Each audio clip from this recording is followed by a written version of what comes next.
What is up, fellers? I have two PS4 Pros that are upgraded with SSD drives, right? Badass ones, 4 terabyte. I went a little overboard. But yeah, this has like the best overall console setup.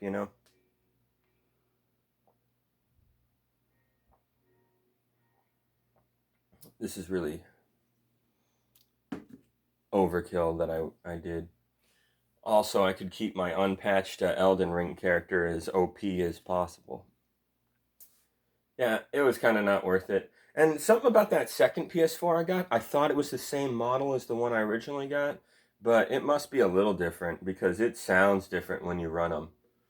Maybe that's just a small issue. Maybe there's some dust inside one of them that's causing an overheating issue. I couldn't figure it out. But yeah, uh, for some reason, the original PS4 Pro that I got is like perfect and wonderful in every way, and I really like it. And I feel like I got lucky. I feel like it's a magical PS4. It's really quiet. It doesn't get as hot as any other PS4 model that I have, and I have four. I have four PS4s. They all have us SSD upgrades. Two of them are kind of shit models that aren't the greatest. They kind of overheat. They overheat so fucking badly that a lot of the time I have an ice pack in the fridge and I take that out. I set the ice pack down. I get egg crate, put that on top of the ice pack. It's a square rectangular like ice pack. And so it makes a flat surface, but you don't want to put your console directly on it. What if perspiring happens and water gets on the console and seeps into it somehow, causing some kind of weird warping or damage? Or, worst of all, destroys your electronics and makes your console fucking garbage. So, you don't want that. So you put the egg crate in between and then you set the console on top of the egg crate material. And then it makes it a lot cooler.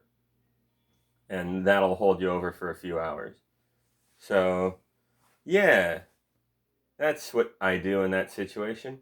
Isn't that so fucked up? And guess what? If you don't do that, there's a good chance the PS4 while you're playing it will just be like overheating, shutting down, sorry, bye. It's got a built-in failsafe to keep itself from catching on fire. Yeah, cool. Wonderful. My problem with this is why are we making games so fucking run so fucking intense, dude? Like slow it down a little. Stop pushing things to their absolute limit. God damn, dude. Games don't have to have a million fucking things going on to be great. Especially if you can't handle running those things. We've played old games in the past, going 10, 20, 30 years back, and, there were frame dips and a little bit of lag, but, there was a charm to it, and you kind of got used to it. I was playing Halo ODST on 360 just last night with my bro and Justin, and there was a moment during intense combat where Tom was on the machine gun turret gunning everyone down, and he got greedy and he didn't fuck off soon enough and he exploded. Unfortunately, I was en route. I was about to hop into the driver's seat and drive him around and so we could gun them all down more efficiently. But I was too slow. I was about 3 seconds too late. By the time I got there, Tom died, and I was like, oh shit. And I was trying to salvage the situation, and Tom's grenades went off on his corpse, causing a massive explosion. And the fucking warthog went flying up in the air, flaming, destroyed. The flaming wreckage fell down. It almost crushed a guy, and it almost crushed me, but this brute I was fighting with, he ran up and leaped up into the air and slammed me so hard I went flying up into the air, but my back hit the wall. And then I came falling down towards his face, and I smacked him in the fucking head. Didn't kill him. He was getting ready for another leap attack melee. But I found my footing, luckily, and I dashed to the side after throwing a sticky grenade on his dick. He fucking blew up after leaping away and missing me with his melee swing. It was epic. But guess what? The point of my story here is while this was all happening, there was some intense lag. Like, because a bunch of vehicles exploded on the staircase. It was insane. And because of that intense lag, yeah, it was a little lame, but I don't know. A lot of these older games have, like, whenever they lag up, they have a charm to it. Like, you're used to it. Like, you get the vibe, you kind of flow with it. So you can operate under the pressure of that lag. And I've played ODST for so long, like when that lag happens, I understand it. Like sometimes the 360 will do this thing where like it'll lag, go, lag, go, lag, go, lag, go, and then it's back to normal. It does it 4 times. I've counted. I've experienced that a lot. I've known it. So I get used to the lag. But in modern games, which are launched way more unfinished and have to live up to way more intense graphical standards and frame rate standards, you notice the dips a lot more, and they're more unpredictable and they're more weird. And then there's animation pop-ins now. Like Halo 2 had this problem a little bit in cutscenes, but that's about it. I'd rather them unfinish the cutscenes than unfinish the gameplay. And at least the gameplay was, well, still not completely finished, but mostly, so it wasn't a big deal. If you do mostly a good enough job, that's all you can really hope for. Can't be super picky and demand everything be, like, super amazingly perfect.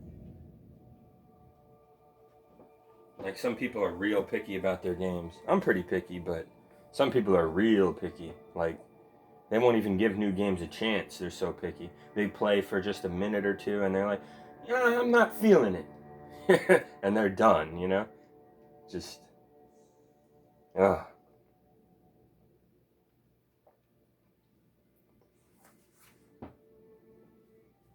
And what I also don't understand about certain gamers is the ones that are like, you're making fun of that game just because you don't like the way it looks? You haven't even played it yet. And it's like, there's types of games, asshole. There's side-scroller beat-em-ups, there's first-person shooters, third-person shooters, cover-based shooters, there's action RPGs. We can liken the type of game to the type of game that it is, and based on that, we already know a good chunk about whether or not we're gonna like the fucking game or not, alright? That's number one.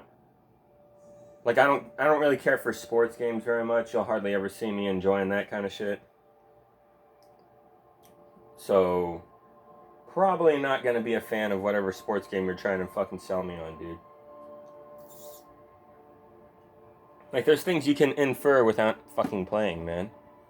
Oh, EA is putting out another game? Well, it's probably gonna be unfinished online only microtransaction hogwash. Fuck that. See, there's some things you can just know, alright? Yeah, sure, playing the damn thing would give you an even more intense and better idea of how crap this game really is. But, when you see the preview for Son of the Mask in the theaters right before watching the final Lord of the Rings Peter Jackson movie, I think you're going to be thinking, wow, I don't want to watch that garbage. I came here for the fucking goddamn best movie ever. Like, that's going to be your fucking vibe, dude, just saying. So I really don't appreciate those people that are like, you got to play it before you can judge. Like, not really. Not really, dude. Not really. Like, let's say I walk out onto a battlefield and I see a bunch of soldiers killing each other and there's suffering and screaming, and I go, hey, that looks really bad. And you come up to me and go, how would you know? You never joined the army. I think seeing blood and guts with my own 2 fucking eyeballs is a start, as an indicator that this is bad, My goodness. Yeah, the logic some people have, crazy. Oh, speaking of logic, I want to talk political crap real quick. Yeah, I'm getting tired of the whole bread tube, left tube scene, man, I swear to God. Half of these people aren't actual leftists. Maybe even most of them, I don't know. I don't know what the ratio is. I just know there's a lot of fake leftists. People who preach, love and compassion and be nice and don't say bad words and all this stuff. And it's like, yeah, I'm down with that, okay. But then you find out that this person is shady on the down low, fucked over some people in their personal life, or maybe it turns out they're actually kind of like homophobic or transphobic or something. And you can work with that to a degree. Maybe the person's just ignorant or whatever and needs to learn. But sometimes they double down and start acting like giant dickheads about it constantly, like TYT. Certain assholes at the top of TYT in particular. Terrible. And then sometimes it's much worse than just someone being ignorant and racist and sexist or classist or whatever. Sometimes they go, full cucktard on you. It turns out they're a Zionist or a Nazi or something. Like, they believe certain people are, like, subhuman and should be fucking eradicated. Like, Jesus Christ. And it's easy to get mad and start yelling about certain people and whatnot as if they suck. And sure, that's one thing, but going to the genetically superior Nazi skull measuring route, okay, we've gone too far. We've gone too far, you know? Like, I'm all for saying that, like, I'm the better man if I'm not resorting to violence and rage and stuff like that while this other guy is. I think it's fair to say that I'm the better human in that instance. But, like, to say that I'm genetically superior and he should die and I should be elevated, all right, take it easy, dude. You're not that special, you know what I mean?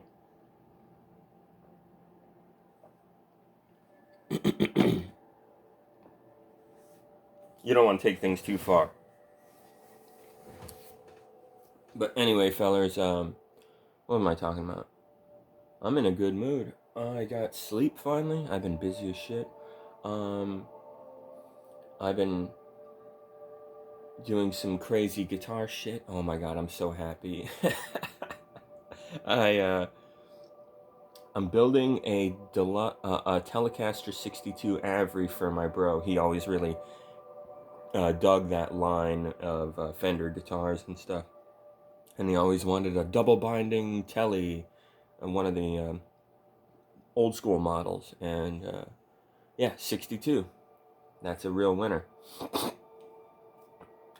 It's probably the most famous old school Tele in terms of binding, double binding on the body, and in terms of a thin neck to play on. Apparently it had a pretty thin neck. And I find that interesting. So I want one. And I want to get that to my brother as a gift. But the problem is, they're fucking rare. They didn't make that goddamn many of them, and they discontinued the line, and the new ones they're putting out are shit, and they're not quite the same. So, that sucks. Fender blows now. But in that window, back in the day, around the 90s and early 2000s, they were putting out some really nice Averys. And I want one for my bro as a gift. I know he would love it.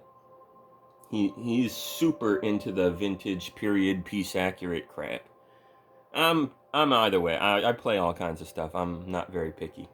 I'm a universal guitarist, but my bro, he prefers the vintage stuff. Something about just the classic rock vibe that he loves. He has to be playing a guitar that was made in like the 50s and 60s. You know, he can't play metal shit. He doesn't feel it. He's not into that crap. You know, he's more of like a Bob Dylan kind of guitarist. Like, he sings, he writes music, you know, he can fucking do that shit. He's not like a soloist, metalhead type guy like me who wants to learn long, hard to remember shit, you know. There's all kinds of different guitarists. Me and him are very different. But, you know, I still dig the vintage shit every now and then. It definitely is some of the coolest looking stuff in guitar history, that's for damn sure. And I have a few vintage models of myself. Shit, a third of my collection, I think, is kind of a vintage vibe. But anyway, I wanted to get him this as a gift. And here's the thing, though.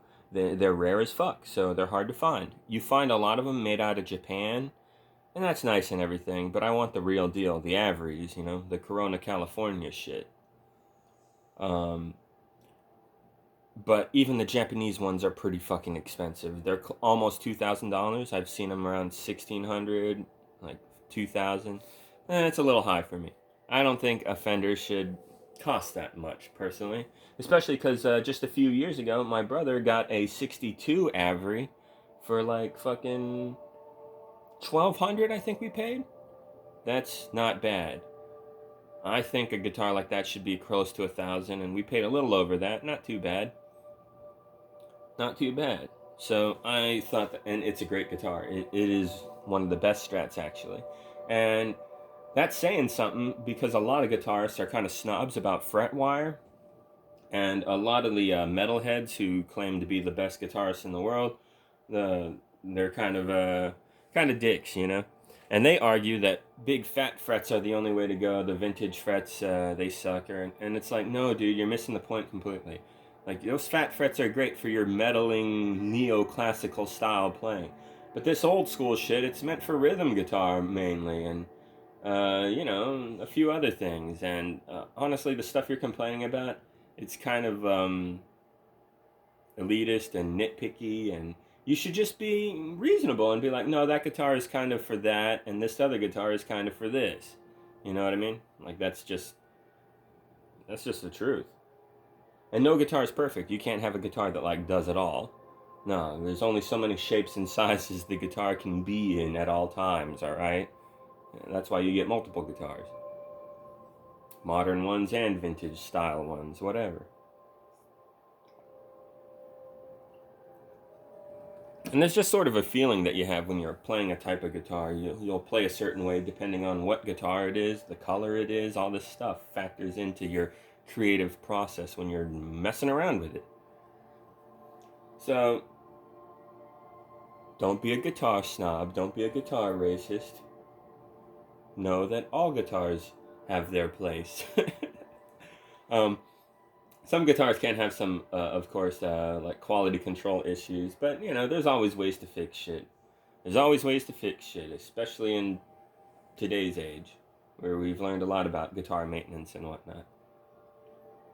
But anyway, so I'm gonna make this guitar for my bro, and I found a body, and I ordered it from Canada, and I had to pay an extra like $50 or $60 for some kind of tariff bullshit they threw at me. So that was not cool. Although, even despite that bullshit, it was still cheaper than I would have had to pay otherwise from like MJT or Warmoth or Musicraft. They would charge close to $600 for a job like this because the double binding, that's easily like $200 worth of work to put on the guitar. I was like, fuck. But there was a guy who already had a bunch of double binding in stock from Caparelli Guitars, that's his name. Excuse me. So, yeah, that motherfucker got me a pink double binding telly body, which is cool because they never did a deluxe telly in pink. And it's a poly finish, not a nitro finish, so that kind of sucks. It's not exactly accurate in that way, but I don't think that matters all that much in this instance because all you really need is a thin skin finish, and that's what this is, so it replicates a 62 just fine. And if I really wanted to, I could sand it down and then spray paint it myself with shell pink nitro that I have a little left over. So I could always do that if I really wanted to make it super period piece accurate, But my brother doesn't give a shit. I don't give a shit. Nobody should give a shit about something as stupid as fucking paint, really. So, unless you wanted that nitro relicking look over time, but I think that's kind of dumb. Like, I've done it to a few guitars, and, like, I'm done. Why should I do it to more guitars? That's kind of stupid. Because relicking is a job. You got to sit there and mess with the guitar, chip it here, chip it there, scratch it there, ding it here. Just do all this weird stuff to it to make it look all used up. And to me, the only reason to relic a guitar is if you're kind of OCD about your guitars, like I am. If you have like a really nice one, you kind of don't want to play it because you're afraid you'll ding it, you'll scratch it, you'll fuck it up. And it's just so nice and so valuable that you kind of just don't want to fuck with it. So because of that, you don't want to play it that much. That kind of sucks. You should play it. It's an awesome guitar, right? So because you don't want to play it that much, it kind of bothers you a little bit. You're afraid to hurt the guitar, so you don't play it as much as your other shit. But if you have a reliced up guitar, who cares if you ding it or fuck it up a little bit, It's already got a million dings on it. It's a player's guitar. That's one's meant to be played. So that's why I think relic guitars are nice. So if you accidentally ding or scratch it, who cares? You don't care. It's already kind of worn in feeling and looking. So you're just going to play it, regardless of the slight damage that it accumulates. So that's the way I look at it. That's the only reason I'm interested in relic guitars. And of course, the look is kind of cool looking sometimes. Although a lot of relicking is fake, and a lot of people will be like, "You're not a real musician. Real musicians relic naturally by dragging the guitar around and banging it on stuff as they travel. They don't have it in a case." It's like, this is ridiculous, man. Stop freaking out. And stop being an elitist about playing a fucking guitar. Jesus Christ, who cares? A big reason why natural relicking happens to touring musicians is, they go a lot of weird places. The humidity and the environments are different. A lot of the time, people are doing drugs and drinking booze, partying it up around rock instruments. So, they get fucked up over time. And for me, I had one electric guitar for like 20 years, and then when I finally got a decent job, started collecting, and now I have like 20 something fucking guitars. So most of my guitars are new, and only one is truly like, you could say I relicked it up naturally by playing it over and over again. And even then, it wasn't that relicked up, especially because it has a poly finish. It's fine. People need to stop being such snobs about that sort of thing.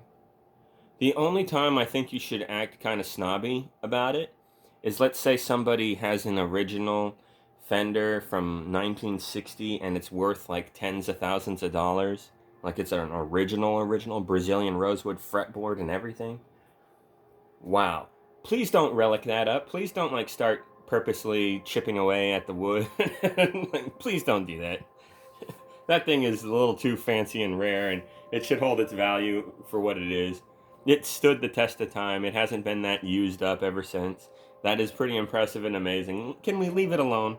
Can we try to preserve something like that? But even then, if you want to fuck it up and you paid for it, that's your money, I guess. So I just wouldn't.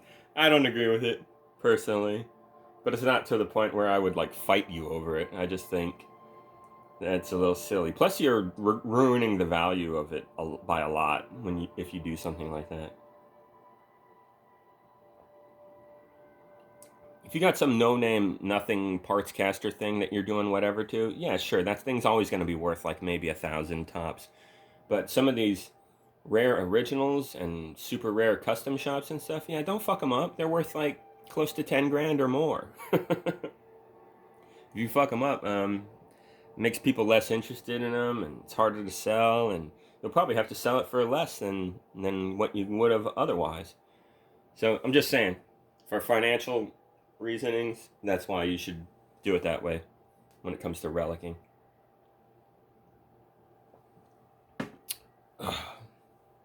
Oh, I'm in a good mood. I got my coffee. Everything is good.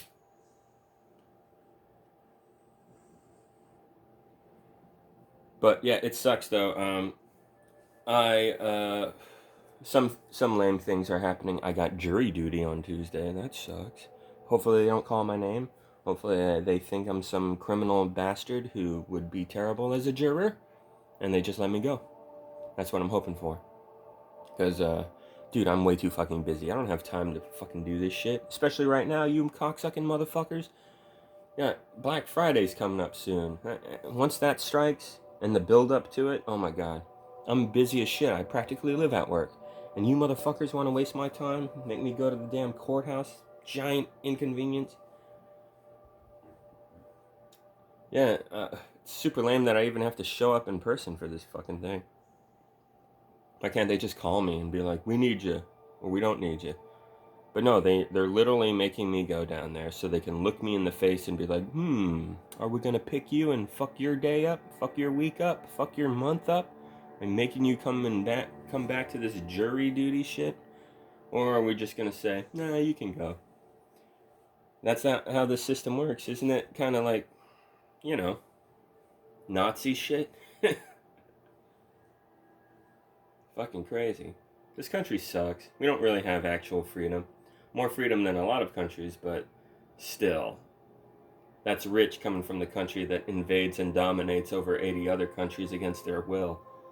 That's what America does. That's what a lot of colonizer countries are doing. They're allies with us. Canada, England, Germany, much of Europe. Yeah, these are the most evil countries in the world. They are literally causing the most trouble worldwide. But we'll look you in the eye and be like, no, we're the good guys. It's fucking insane.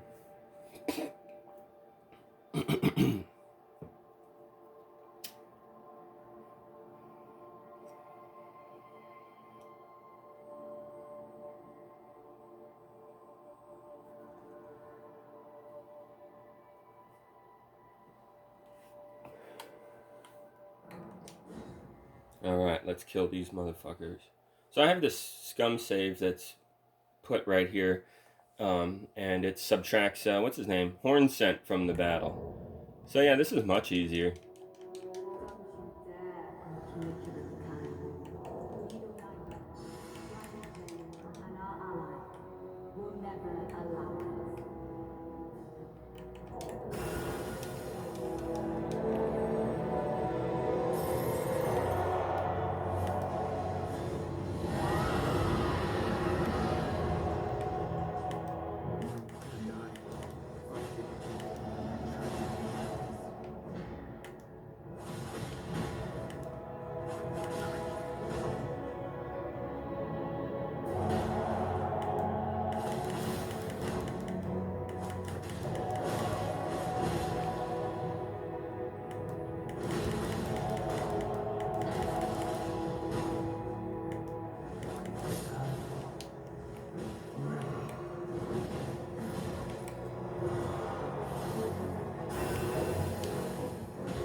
Man, it's super easy now.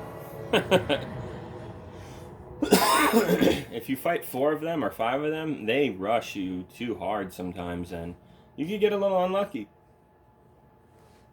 But if you do it like that, where you only fight 3 or even 2 of them, just 2 of them, not that hard.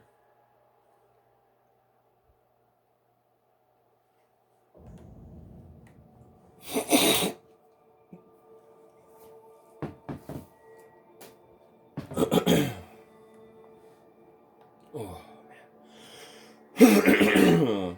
Oh, I need to wake up. I got chores to do soon. But yeah, this build is too great. It's always getting better slightly all the time, but you know.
God damn it. Timed that wrong. If you time it too early, sometimes he'll not hit you and not come anywhere near you, which is annoying.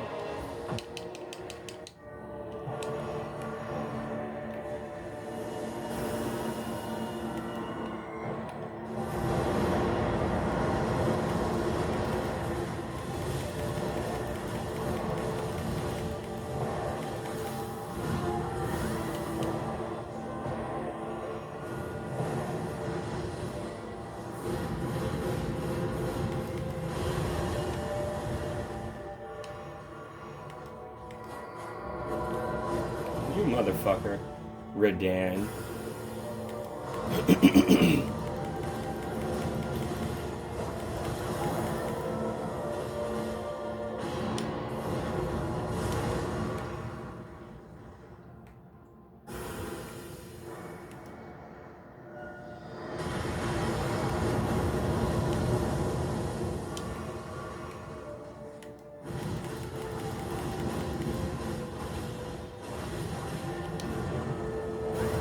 Not doing so good, are you, buddy? Too bad. Pot up your ass, bitch.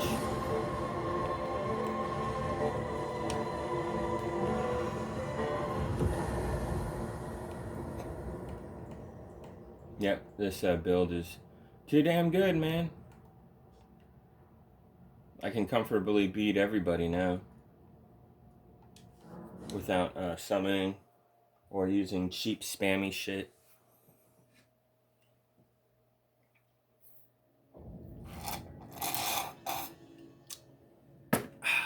Man, that coffee's good.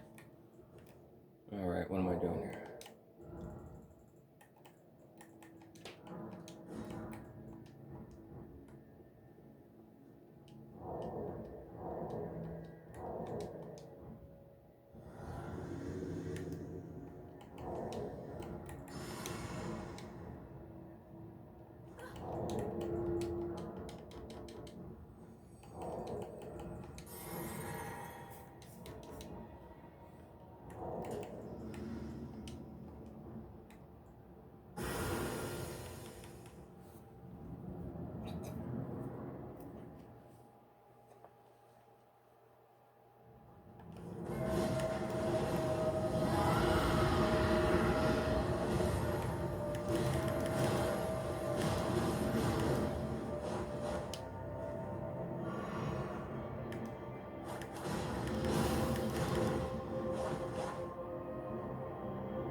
Not doing so good, are you, Melania? Too bad for you.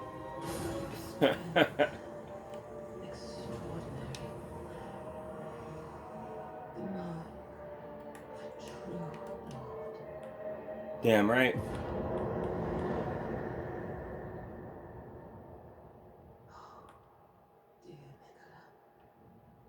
So yeah, this build is really powerful. I don't see how it can get much better than this.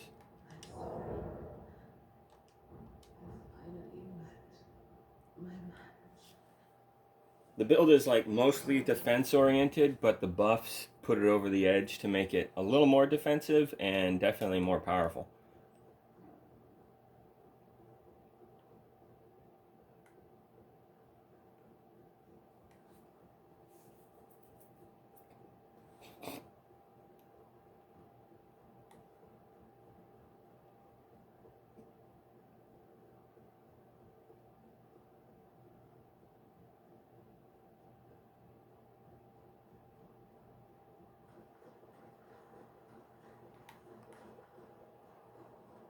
Yeah, if you have that one item, you can get a stone from this, I think. I don't remember how to do the quest. Not a big deal, though. There's not much for me to upgrade or even think about upgrading. There's just not much going on there. I don't think the character can really benefit anymore from different weapons added to the because this build is trying to be an all-around build. What I mean by that is this build is designed so that I never have to be like, oh, I need to wear this, or oh, I need to try this thing, or oh, this weapon's not working, I need to no, fuck all that. Everything I need is already here. This is what I'm working with. That is it. We're not fucking doing anything else. I don't like the game when I'm constantly like, oh, I keep dying. What am I doing wrong? I have to go here. I have to try this. Maybe this will work. No, that's a pain in the ass. I want to just have the build that looks fucking cool and just kicks everybody's ass.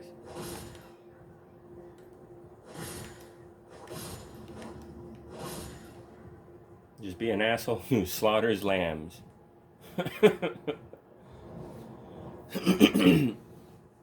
But no, I've reached a point where nothing can stop me. Too powerful now. The only thing that will kill me now is 3 things. 1, cliffs, because of course you're gonna slip and fall sometimes. It's gonna happen. This game's filled with cliffs. It's gonna happen. Can't avoid that. And the other thing that's gonna kill you is if you're sleepy and just not feeling it, just not paying attention, being lazy. Oh crap, I wasn't paying attention. Oh, I meant to do this. Oh crap, oh. You know, just you screwing up because you're a human. And oh,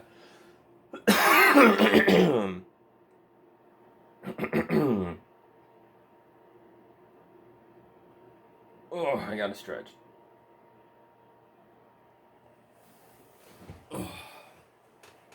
And then lastly, if you're taking a risk on purpose, like you're purposely doing something very risky, like, yeah, you might fuck it up. That's why it's so risky. Good chance of you failing miserably.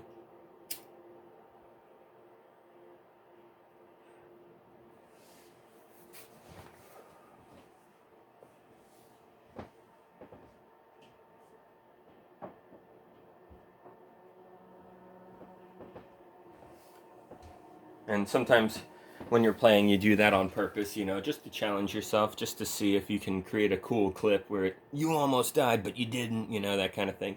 Like, yeah, you're kind of pressured to do that sometimes, and sometimes it doesn't work in your favor at all. Let me show you what I'm talking about. Last night I was playing and this goofy shit happened to me. It's embarrassing. You'll never see me fail this hard. This was some pretty hard failing right here. I was just fucking around, you know. Shooting at dickheads from a distance with this great bow. It's really fun.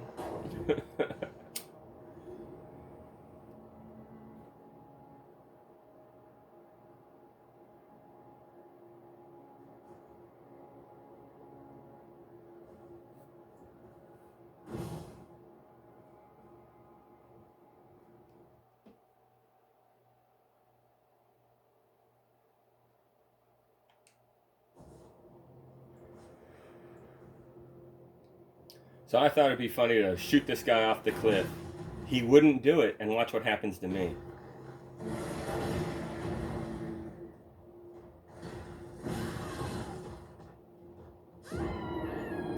I deserved that. Oh my god. I was pissed too. I went back and got revenge. I was like, you motherfuckers.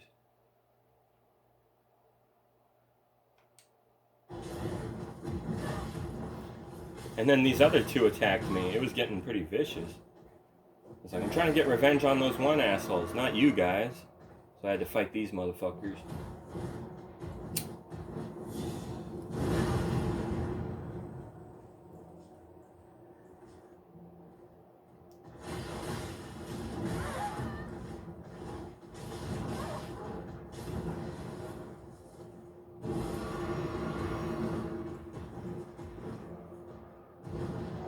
What sucks about Bloodhound Step is it's kind of hard to control when you're locked on and spinning around them and stuff. But it's still worth using just because it gives you the best invulnerability iframes.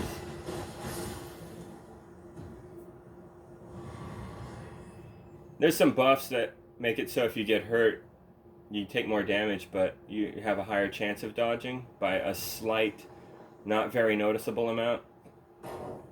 See that? I shot the edge of the cliff there to get their attention. So they're going to be like, what was that noise? And now I'm going to shoot them in the ass and knock them both off the edge. Nice, right? Like, haha, fucking dickheads. And then I realized they caught the ledge on the fucking down low over here. God damn it. These cocksuckers. Motherfucker, man. Alright. Good thing I brought the Wrath from Afar. We're gonna use that on them. Knock these dickheads off the edge.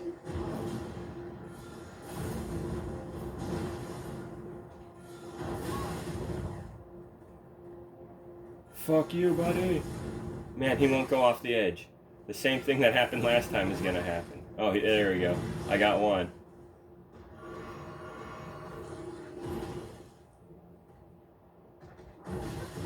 Yikes. Got him good right there. There we go. That's how you do it. Jesus. Oh yeah, something funny happened. Let me show you some funny shit. Oh yeah, I kicked the shit out of I fell to my death. I kicked the shit out of the Bob Knight here. I gave him the Hank Hill treatment. This was great. Watch this shit.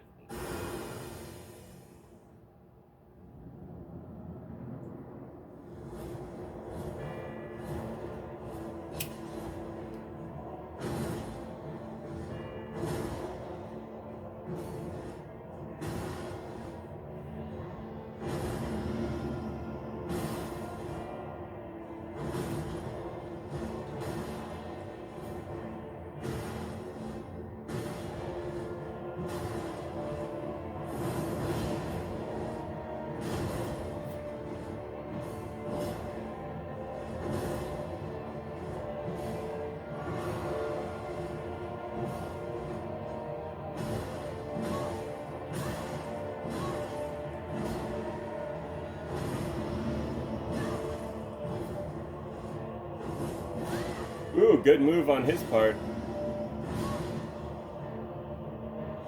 Man, I'm fucking him up though. Oh, that was pretty good, that last bit. Oh, and this thing almost killed me. God damn. Yeah, this fucking thing almost killed me. So I was like, I'm gonna go fight Wolverine. And then I took a sharp turn, and that thing started coming after me. I could hear it. So I was like, what the fuck? Uh-oh.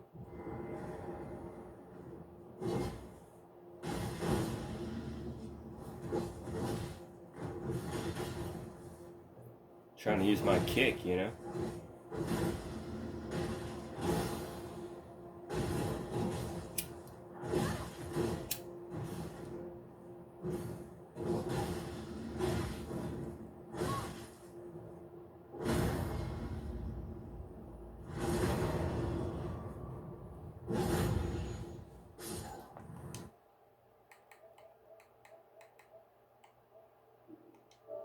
Oh, this was hilarious. I have to show you guys this.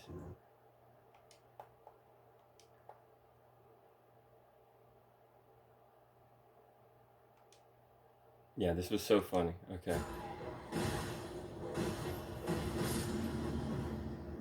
They're falling together, and then watch them. Oh. Did you see that?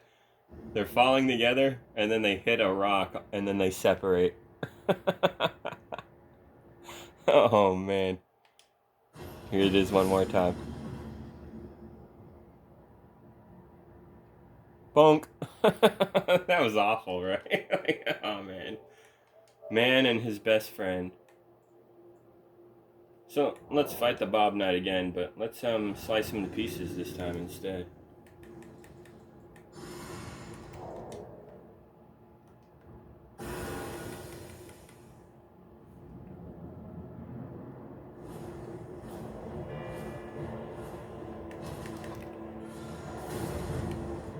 How you doing, buddy?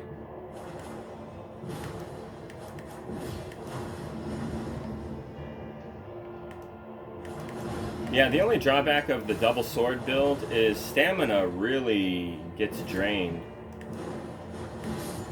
Oh, did I kill him already? Damn, I wasn't even looking at his health. Yeah, it's really strong though. Yeah, but that is a drawback. The stamina will drain like a motherfucker. I kind of feel like I should get stamina higher. That kind of ruins my build balance a little, and I have to level it up a lot to make it matter more, like about 20 more points. To have a slight noticeable difference, like, oh, I can take one more extra swing than I used to. Like, that's all it's gonna do, really.